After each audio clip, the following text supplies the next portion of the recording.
सुप्रभात। मैं Pushpalata Chaurasia sacred heart school की अध्यापिका कक्षा 9वीं और 10वीं विषय हिंदी भाषा को लेकर पाठ 2 के भाग 1 में आप सभी का फिर से स्वागत करती हूँ। पाठ 2 के भाग 1 को पढ़ने से पहले बच्चों आप अपनी आंखें बंद कीजिए और हाथ जोड़िए और जो मैं सुविचार बोलने जा रही हूँ उसे आप ध्यान से सुनिएगा और अपनी जिंदगी में शामिल करिएगा। सुविचार इस प्रकार से है। संसार में चाहे कितने भी सुंदर चेहरे हों, लेकिन माँ से सुंदर कोई भी नहीं है। उसी तरह माँ के लिए भी सबसे सुंदर चेहरा उसकी संतान का होता है। बच्चों, अब आप अपनी आंखें खोलिए। आज का दिनांक है 2/7/20 और आज का दिन क्या है बच्चों? आज का दिन गुरुवार और बृहस्पतिवार भी बोल सकते हैं। पाठ 2, पाठ को हम प्रकरण भी बोलते हैं। प्रकरण 2, पाठ 2, पाठ 2 का भाग 1। पाठ का क्या नाम है बच्चों? पाठ का नाम काकी है। पाठ का क्या नाम है बच्चों? पाठ का नाम काकी है। बुक 1 का किताब एक साहित्य सागर का दूसरा कहानी काकी। तो काकी एक कहानी है, तो जो कहानी लिखता है उसे हम क्या कहते हैं? कहानीकार। तो कहानीकार कौन है बच्चों? कहानीकार श्रीमान सियाराम शरण गुप्त हैं। श्रीमान सियाराम शरण गुप्त मैथिली शरण गुप्त के छोटे भाई। ये देखिए तस्वीर में कहानीकार, काकी के कहानीकार श्रीमान सियाराम शरण गुप्त। काकी कहानी को समझने के लिए मैंने इसकी रूपरेखा मतलब ढांचा, यानी समझने के लिए, पाठ को समझने के लिए मैंने इसकी रूपरेखा 4 रूपों में बांटा है। कितने रूपों में बांटा है बच्चों? 4 रूपों में बांटा है। पहला, शीर्षक की सार्थकता। शीर्षक की सार्थकता मतलब शीर्षक मतलब पाठ का नाम, यानी काकी क्यों रखा है, काकी का क्या मतलब है, काकी यहाँ पर क्या मायने करता है, काकी का क्या संदेश है, काकी हमें क्या प्रेरणा देती है, ये सब हम शीर्षक की सार्थकता में समझेंगे। दूसरा, कहानीकार का परिचय। कहानीकार कौन? श्रीमान सियाराम शरण गुप्त जी। इनके बारे में हम जानेंगे। इनका जन्म कब हुआ, इन्होंने साहित्य के लिए क्या किया, इन्होंने कैसी भाषा में अपने उपन्यास, कहानी और कविताएं लिखी, इनकी मृत्यु कब हुई, ये सब हम परिचय में जानेंगे। तीसरा, चरित्र चित्रण। काकी कहानी में कितने चरित्र आए हैं, कितने कैरेक्टर आए हैं और उन्होंने इस कहानी को किस रूप में किया है, ये सब हम चरित्र चित्रण में पढ़ेंगे। चौथा, पाठ का परिचय। पाठ का परिचय मतलब क्या होता है बच्चों? पाठ का परिचय मतलब पाठ को हम गद्यांश के अनुसार पढ़ेंगे, समझेंगे और अभ्यास करेंगे। किसके अनुसार? पृष्ठ के अनुसार। पृष्ठ के अनुसार हम पाठ को समझेंगे, अभ्यास भी करेंगे, कठिन शब्दों को भी जानेंगे, कठिन शब्दों के अर्थ को भी जानेंगे कि काकी कहानी में लेखक या कहानीकार क्या कहना चाहते हैं। काकी क्या है बच्चों? काकी एक कहानी है। काकी एक कहानी है। काकी क्या है? काकी कहानी है। यहाँ पर काकी का क्या मतलब है? क्योंकि पहला मैंने कहा कि पाठ को समझने के लिए शीर्षक को समझना है, तो वही हम शीर्षक के मतलब को समझ रहे हैं। तो काकी क्या है? काकी यहाँ पर कहानी है। और काकी का मतलब यहाँ पर क्या है? माँ। कई भाषाओं में काकी को माँ कहा जाता है और काकी को चाची भी कहा जाता है, लेकिन यहाँ पर कहानीकार के अनुसार काकी का मतलब क्या है बच्चों? काकी का मतलब है माँ। क्या है मतलब? माँ। तो काकी का मतलब हुआ माँ, और माँ शब्द, काकी शब्द यहाँ पर स्त्रीलिंग है। क्या है? स्त्रीलिंग है। स्त्रीलिंग मतलब जो शब्द हमें स्त्री जाति का बोध कराता है उसे हम क्या कहते हैं? स्त्रीलिंग कहते हैं। आपको पता है कि लिंग दो प्रकार के होते हैं, एक स्त्रीलिंग और एक पुल्लिंग। सो जिस शब्द से पुरुष जाति का बोध होता है उसे हम पुल्लिंग कहते हैं, और जिस शब्द से स्त्री जाति का बोध होता है उसे हम स्त्रीलिंग कहते हैं। तो काकी शब्द जो है, काकी शब्द जो है स्त्रीलिंग है, कहानी है। और काकी का यहाँ पर क्या मतलब है बच्चों? काकी का यहाँ पर मतलब है माँ। कहानीकार के अनुसार काकी जो शीर्षक रखा है वो अपने आप में बिल्कुल सही है बच्चों, अपने आप में बिल्कुल सही है, अपने आप में सार्थक है। अपने आप में सार्थक क्यों है बच्चों? सार्थक मतलब क्या हो गया? सही। सार्थक मतलब हुआ सही। अपने आप में ये सार्थक इसलिए है क्योंकि ये एक मामरिक कहानी है। क्या है बच्चों? ये एक मामरिक घटना है। मामरिक घटना को चित्रित किया गया है। मातृ वियोग यानी माता के बिना मातृ वियोग के बारे में बताया गया है। एक मामरिक चित्रण या मामरिक घटना को बताया गया है और मातृ वियोग के बारे में बताया गया है। मातृ मतलब माता, वियोग मतलब माता का वियोग, माता के बिना। माता के बिना एक बच्चे की स्थिति को काकी कहानी में कहानीकार ने समझाने की कोशिश की है। इस कहानी के माध्यम से कहानीकार ने समझाया है कि बच्चों का जो हृदय होता है, बच्चों का जो हृदय होता है वो कोमल होता है। बच्चों का हृदय क्या होता है? 3 बातों पे इन्होंने प्रकाश डाला है। पहला कोमल, पहला कोमल। कोमल मतलब क्या होता है बच्चों? कोमल मतलब होता है मुलायम, नरम। कोमल मतलब मुलायम और नरम। कोमल को जो हम अंग्रेजी भाषा में टेंडर भी बोलते हैं। तो कोमल का मतलब होता है नरम, नरम और मुलायम। क्या होता है बच्चों? मुलायम, नरम और मुलायम। उनका हृदय कोमल होता है, नरम होता है, मुलायम होता है। इसीलिए हमें बच्चों के हृदय से कभी भी नहीं खेलना चाहिए। बच्चों के हृदय से हमें कभी भी नहीं खेलना चाहिए। तो कहानीकार ने बच्चों के हृदय के बारे में बताया है कि वो कोमल होते हैं।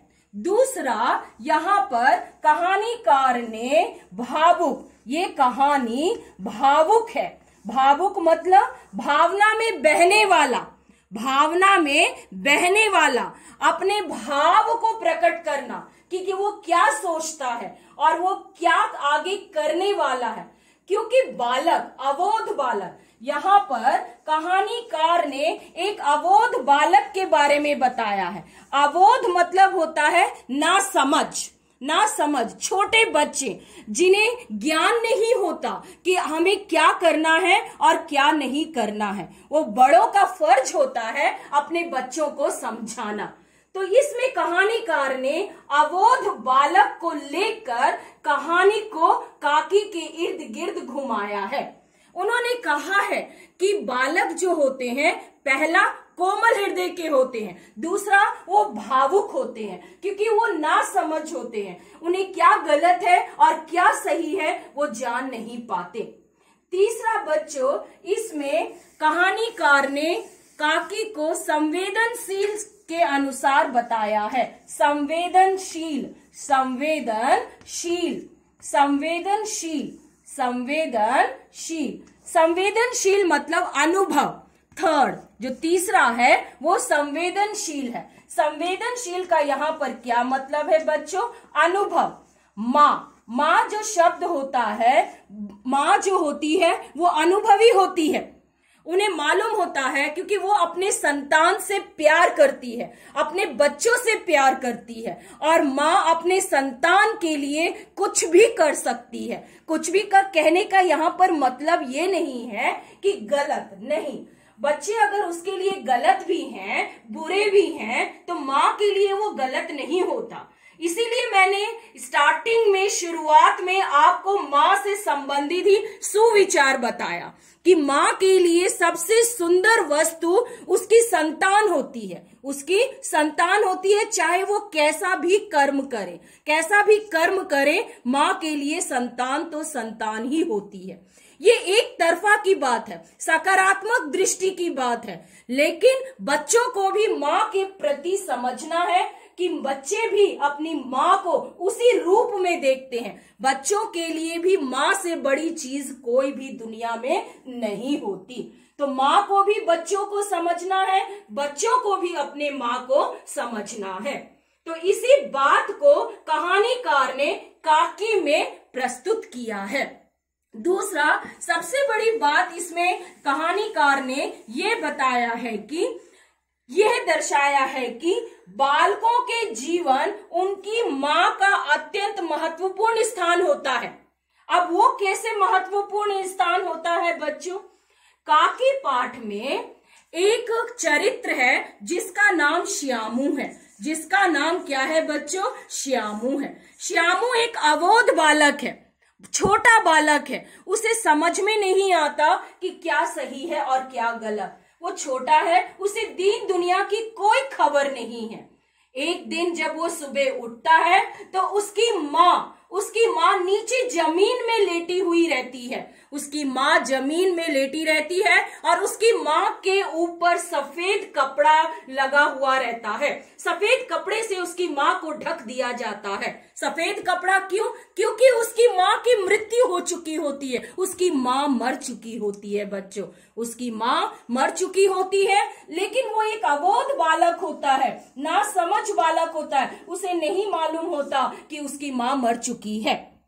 आसपास के लोग उसे बोलती हैं कि तुम्हारी माँ ऐसे ही लेटी हुई है, लेकिन वो बोलता है मेरी माँ पलंग पर क्यों नहीं लेटी है, मेरी माँ जमीन पर क्यों लेटी हुई है, मेरी माँ को उठाओ ना, मेरी माँ को उठाओ ना। इस तरीके से अबोध बालक अपनी माँ को बोलता है मेरी माँ को उठाओ, मेरी माँ को उठाओ, क्यों ये जमीन पर लेटी हुई है, इसे उठाओ, इसके ऊपर कपड़ा क्यों डाला गया है। वो रोता है, बिलखता है, लेकिन चारों तरफ लोग जो बैठे होते हैं उसे समझाने की क्या कोशिश करेंगे, क्योंकि तो वो तो अबोध है, वो तो ना समझ है, उसे दुनिया की खबर नहीं है, छोटा सा बालक है। वो अपनी माँ के प्रति प्यार को बता रहा है, वो अपने माँ के प्रति प्यार को बता रहा है कि मेरी माँ नीचे जमीन में क्यों लेटी हुई है, उसे उठाओ, उसे पलंग पर सुलाओ, मेरी माँ अभी क्यों सोई हुई है। तब आसपास के लोग उसे कहते हैं बेटा तुम्हारी माँ भगवान के पास चली गई है।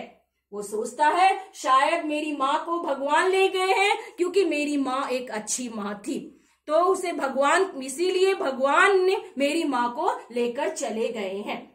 वो ना समझ होता है और वो समझता है कि उसकी माँ को भगवान लेके गए हैं। बच्चे पतंग उड़ाते हैं और पतंग के द्वारा वो सोचता है कि मैं रस्सी से अपनी माँ को भगवान के घर से लेकर आ जाऊंगा।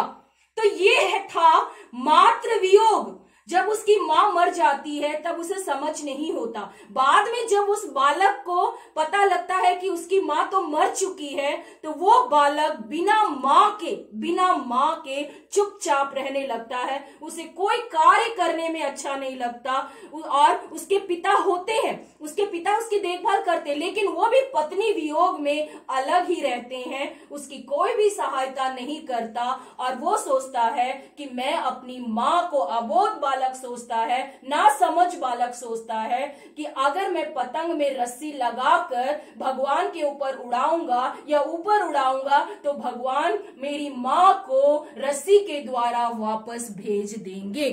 तो ये था शीर्षक का मतलब। इसमें मतलब कि मातृ वियोग, माँ के प्रति बच्चे का प्यार, और बिना माँ के बच्चे किस तरीके से माँ के लिए बिलखते हैं, माँ के लिए बिलखते हैं, माँ से प्यार करते हैं, माँ से प्यार करते हैं और बोलते हैं कि किस तरीके से माँ जो है वो हमारी रक्षा करती है। इस तरीके से आप इस चित्र में फिर से देखिए कि किस तरीके से माँ जो है अपने बच्चे को गले लगाए हुए है, अपने बच्चे को गले लगाए हुए है। ये माँ का बच्चे के प्रति प्यार है। माँ कुछ भी कर सकती है अपने बच्चे के लिए, और बच्चा जब माँ को समझता है, माँ को जानता है, क्योंकि माँ के बिना बच्चे नहीं रह सकते। और जब बच्चे को पता लगता है कि उसकी माँ मर चुकी है, वो माँ से चिपकता है और बोलता है कि ए माँ तू उठ ना, क्यों नहीं उठ रही है, आप उठिए ना माँ, उठिए ना।